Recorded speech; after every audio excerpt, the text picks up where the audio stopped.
Welcome to the channel, Gaming Army. This video finds us in our Dragon. It is the Dragon Flame, and our loadout is a single heavy Gauss with 4 medium lasers as backup. The first drop of 2 drops today finds us in domination mode on Canyon Network, and we've managed to catch some of the enemy units in the low ground right there between Delta 4 and Delta 5. I'm more than happy to stay at this position and just slowly peek up over the ramp. And the reason why is on this build, the Dragon Flame with a heavy Gauss rifle, that heavy Gauss rifle is mounted at cockpit level. So if you just peek over the top of the ridgeline, you can land heavy Gauss shots. However, the drawback is the terrain is also going to block my 4 medium lasers, so I can't bring my full firepower to bear. So that's the question. What do you do in that situation? You have a good position and you can get some work done with that heavy Gauss rifle, or do you move into a position exposing more of your mech to bring more firepower to the table? Let me know what you would have done in the comments below. As it turns out, doing a little bit of mix of both. Just because the Jaeger mech is in a really bad position and I wanted to try and maximize the amount of firepower that I could bring to bear. He has opened both side torsos and I just want to get some focus fire on him and bring him down and end his little LRM escapades. But I'm also using the terrain to poke over the top at the Mad Cat and the other units that are trapped down there in the low ground.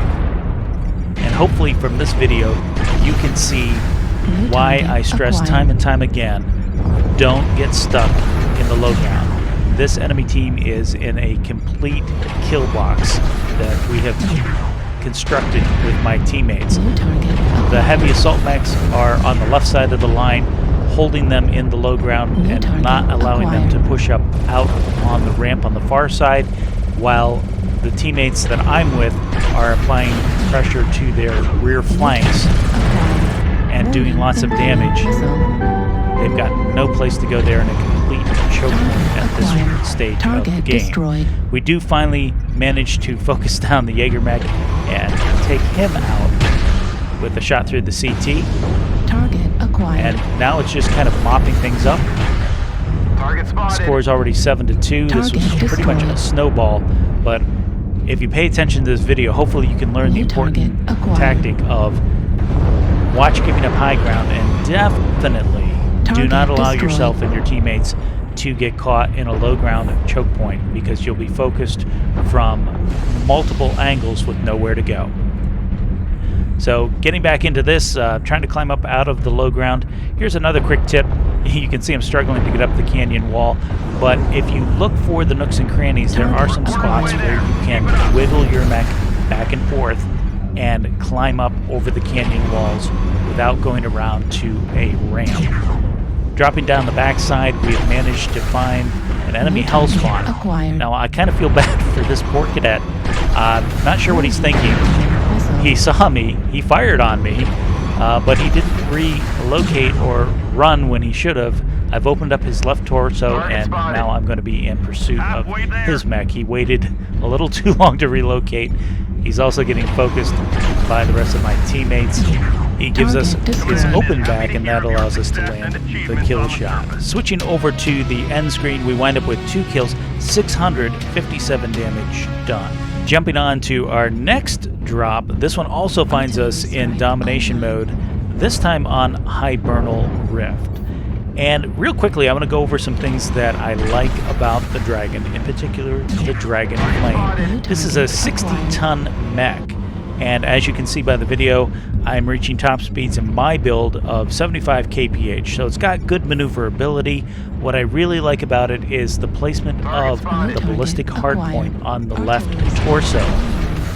I've put in the heavy Gauss rifle. You can put in any ballistic you want. Just know that the hardpoint is high up and it's at cockpit level. In fact, you can see the tip of the heavy Gauss rifle out the left side of my cockpit window, and that means if you can see it, you can shoot it, and it allows you to poke over the top of a lot of terrain to get work done with that ballistic mount being so high up in the left torso. So that is one of the things that I really like about it. What I also like about it is this dragon comes with 402 max armor plates. Now, I know that doesn't mean much when I say it, but if I look at my mech, the way I have my mech built out, I have 137 armor points in the center torso, 107 armor points in each side torso. That actually puts it on par with something like, hold on to your seats, a Battlemaster or possibly a Zeus. Battlemaster having somewhere around 120 armor points on the CT and somewhere around 80 on the side torso. So this is a very, very tanky build.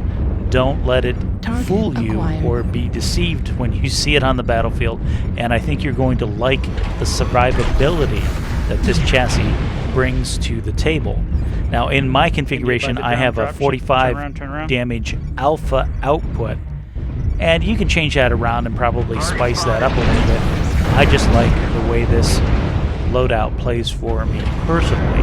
I like being able to do 25 points of pinpoint damage with the heavy Gauss and then having 4 medium lasers as backups. But feel free to play around with that and tweak it however you see fit.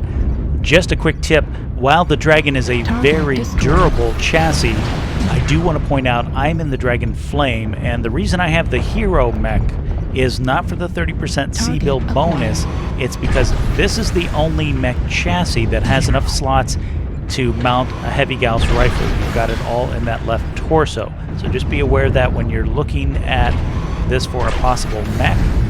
The other chassis are very durable, but if you want this exact build, it only works in the Flame. So jumping back into this match, we have a Mislinks that kind of came along out of nowhere, jumping around like he owns the place. I'm trying to engage him, which if you've ever tried to do this with a heavy Gauss rifle, you'll know it's not an easy task trying to lead your target. I do manage to get some shots on that right arm. I'm focusing it on purpose because that's where all of his weapons are. So if I can take that right arm or right torso, and there I manage the right arm, he now has 0 weapons left, and he's no longer a threat to me. Now here comes one of the other light mechs, Arctic Cheetah from before. I know I'd hit him with a couple of shots earlier in the match, and my teammates are able to clean up his mech. And on top of that, we have a linebacker with an open CT. Again, my team is very efficient on the kills. And switching over to the end score, we wind up with 10 assists, 519 damage done.